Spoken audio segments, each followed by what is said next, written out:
Hello again. Thanks for stopping by. This is Andy, Dog Ate My Card collector.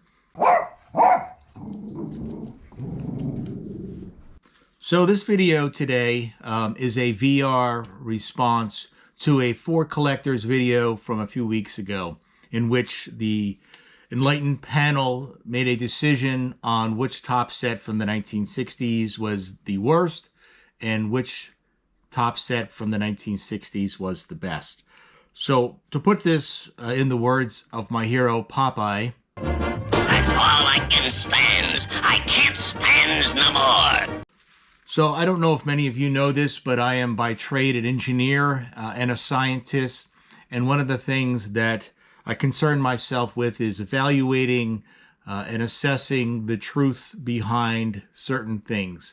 I'm an electrical engineer, so that's usually behind circuitry and other designs like that. However, I wish to apply my scientific background and experience to assess the question that was asked and provide my own perspective and answer to this question using the scientific method. And in this particular case, it's a 6-step method, where the first step is to ask a question. Originally, the question was, what's the best set from the 1960s? I'm going to offer an alternate version of that, which I will cover here briefly. Second question is to conduct research. And in this particular case, I watched the For Collectors videos, as well as a few other YouTube videos. I gathered sample cards. I conducted research online and through my dealings with baseball card experts. I therefore created a hypothesis. My hypothesis is that the 1966 Topps baseball set is superior to the 1960 Topps set. I conducted an experiment, which I will cover in some details, which I will define the experiment and the metrics. I will take some measurements and then collect data. Finally, I analyze this data that I collected and drew a conclusion, which I will publish at the end of the video. So moving forward with the question. So my question is it not true that the 1966 Topps baseball set is far, far superior to the 1960 Topps baseball set in many real, measurable, and valuable ways? So moving on now to research, presenting now before you some facts that I've collected through my research. The 1966 Topps set contains 598 cards, measuring 2 1/2 by 3 1/2 in size. Subsets are the 12 league leader cards, as well as team cards, and 3 multiplayer themed cards. There are individual set checklist cards, as well as 120 rub-off inserts.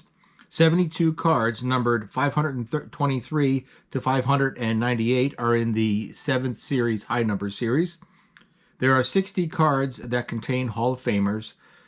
There are 96 rookies depicted on cards in the set. Hall of Fame rookies in the 1966 Topps set are number 126, Jim Palmer, number 254, Fergie Jenkins, and number 288, Don Sutton.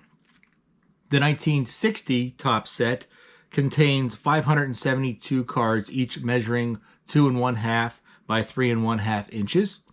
Subsets inside this series, inside this 1960 Topps set, are the 20 All-Star cards, team cards, and 11 multiplayer themed cards. Set checklists are on the back of the team cards in this set. There are no inserts in the 1960 Topps set. 66 cards numbered 507 to 572 are in the 7th series, otherwise known as high numbers. There are 50 cards that contain Hall of Famers. There are 51 rookies depicted on cards in the set. Hall of Fame rookies in the 1960 Topps set are number 136, Jim Kaat, number 148, Carl Yastrzemski, and number 316, Willie McCovey. Utilizing the For Collectors metrics, I'm going to replicate their weighing. Set design is 40%. Star power and rookie power is 40%, and subsets and inserts are 20%. As part of the experiment, it is required to create definitions, to establish criteria for comparing metrics under set design based on 4 collectors' information I extrapolated from their video. Set design is the overall use of colors, images, and space to create a visual experience and includes both the front as well as the back of the card. Star power are those players in the Hall of Fame as well as other popular players that add value or power.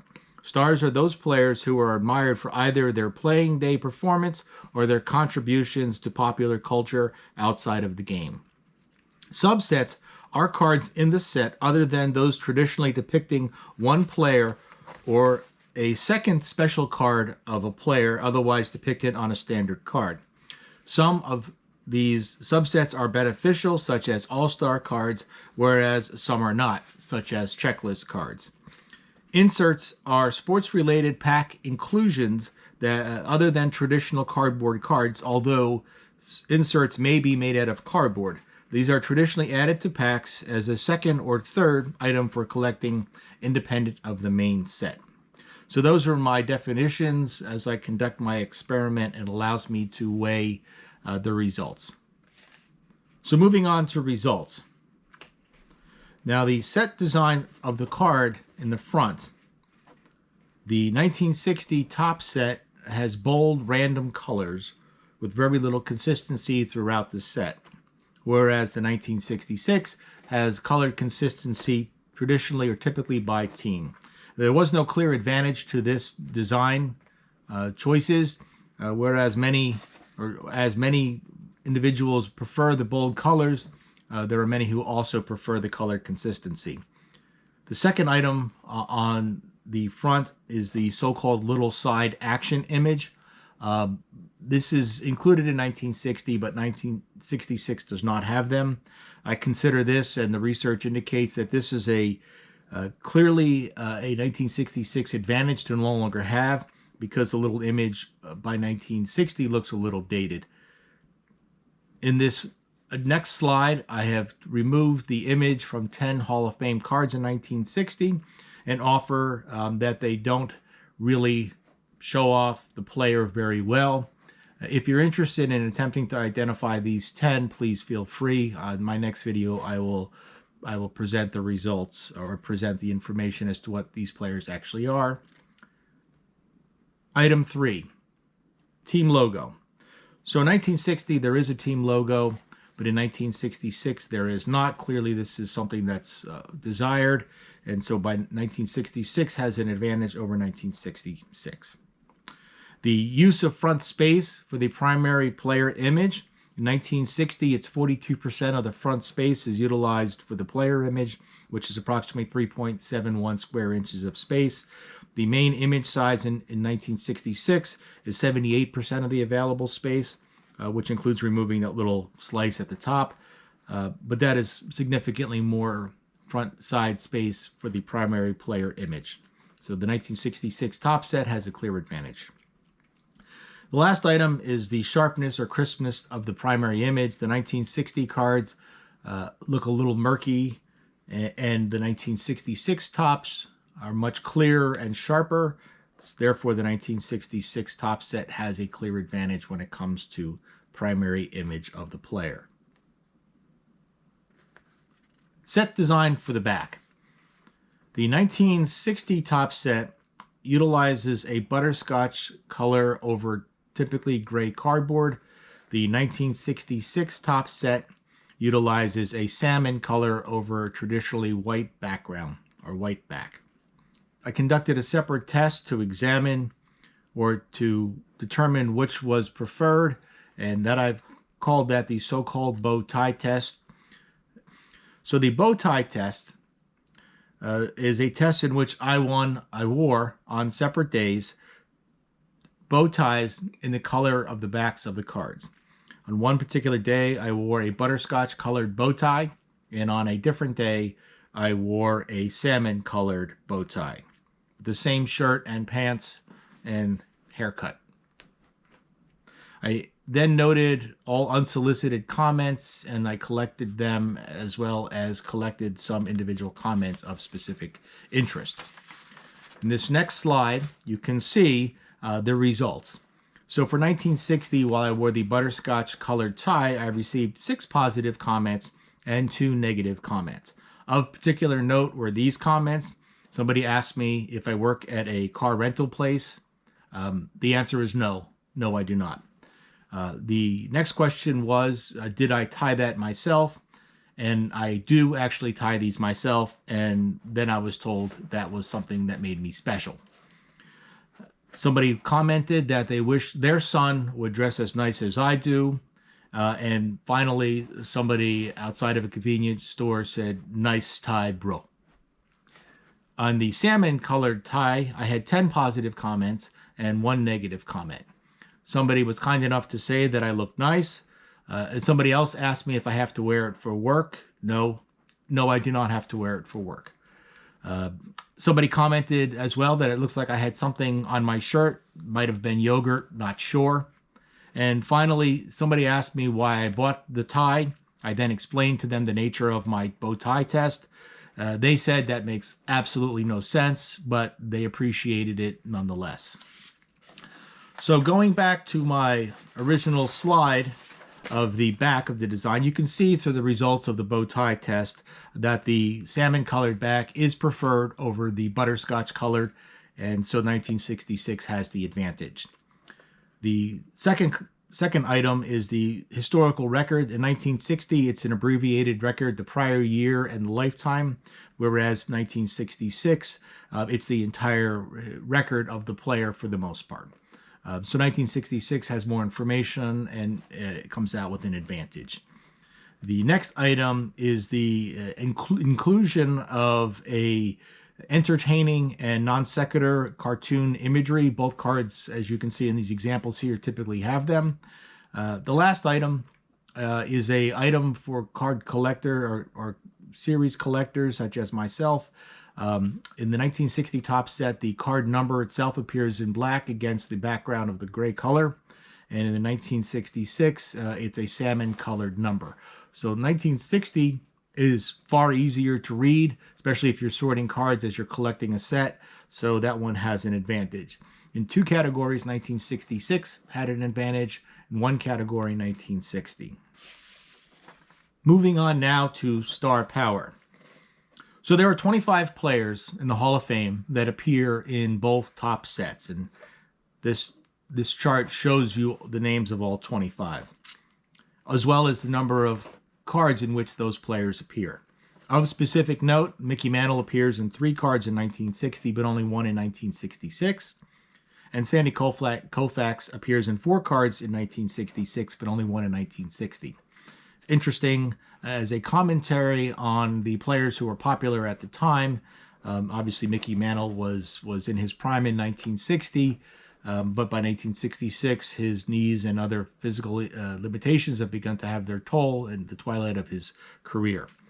Sandy Koufax in 1966 was at the height of his career, it could be argued, even though he didn't play much beyond that, or if at all, but was popular as a player nonetheless.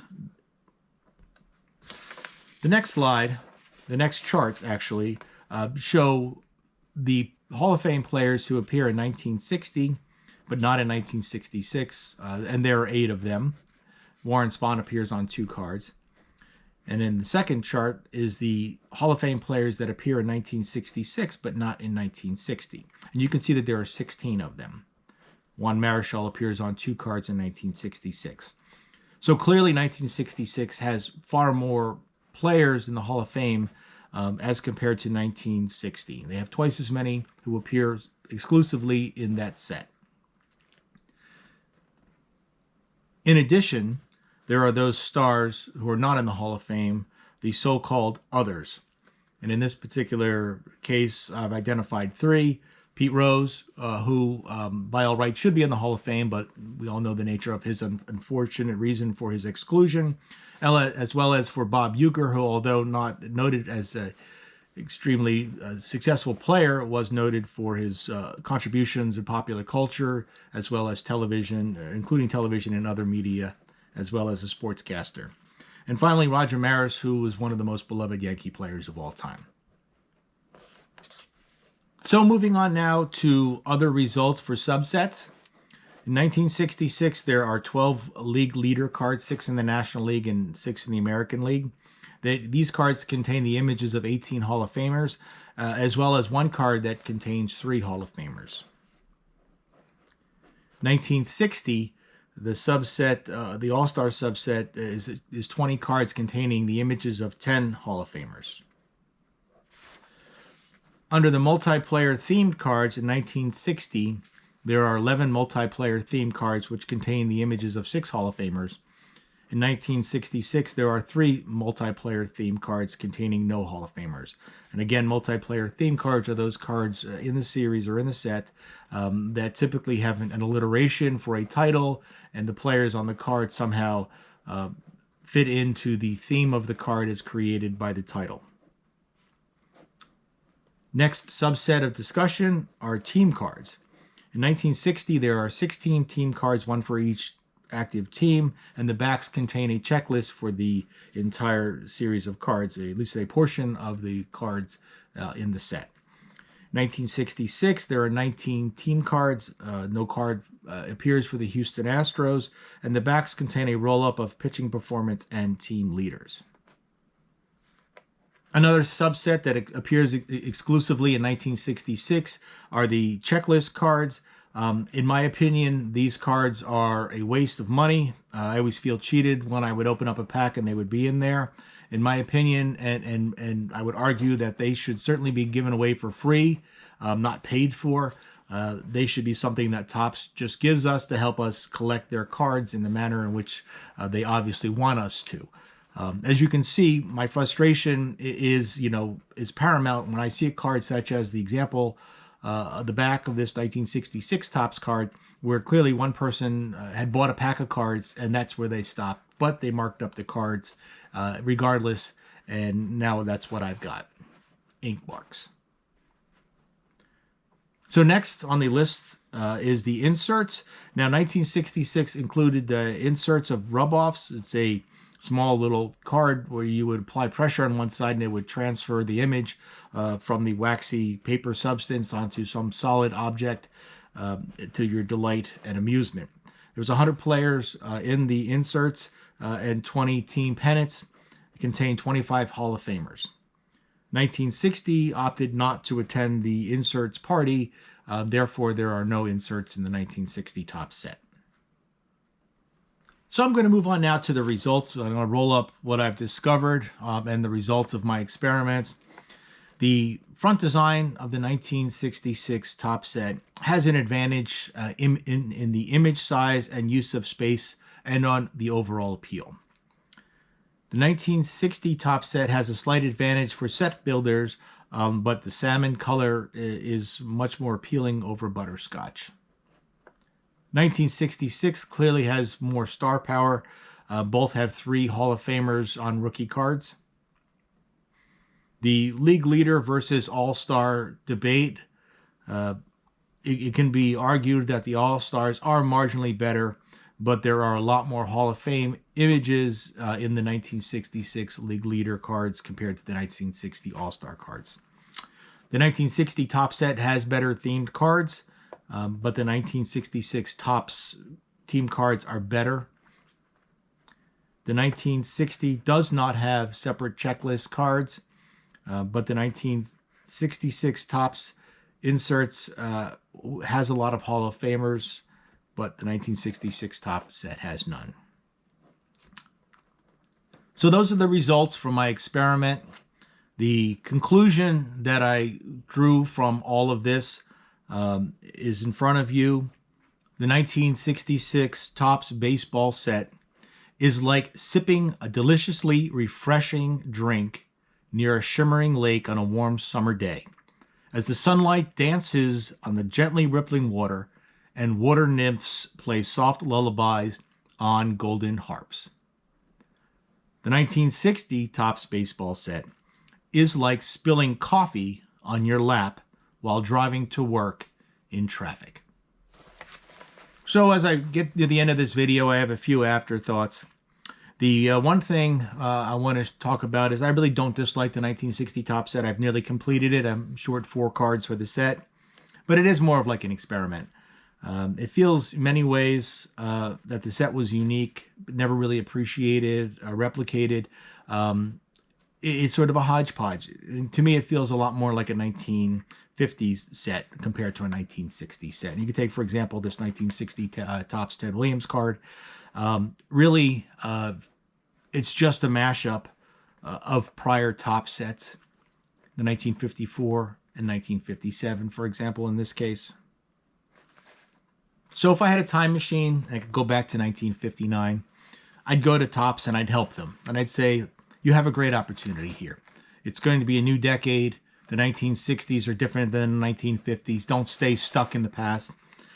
Here's a alternate design for the 1960 Topps set that I would propose to them, hoping to win their favor to the delight and joy of children everywhere.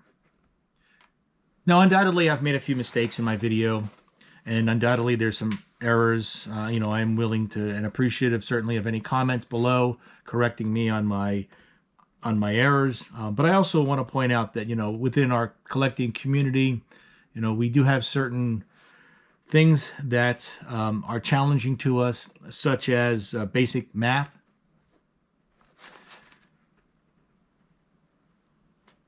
On a final note, I want to also add that it is a good thing that Theo was not part of the Topps design team in 1959 as they designed the 1960 Topps set, because had he been, this is likely to have been the design result. Thank you very much for watching my video. I appreciate your time. I really hope you stay well, enjoy your weekend, and take care.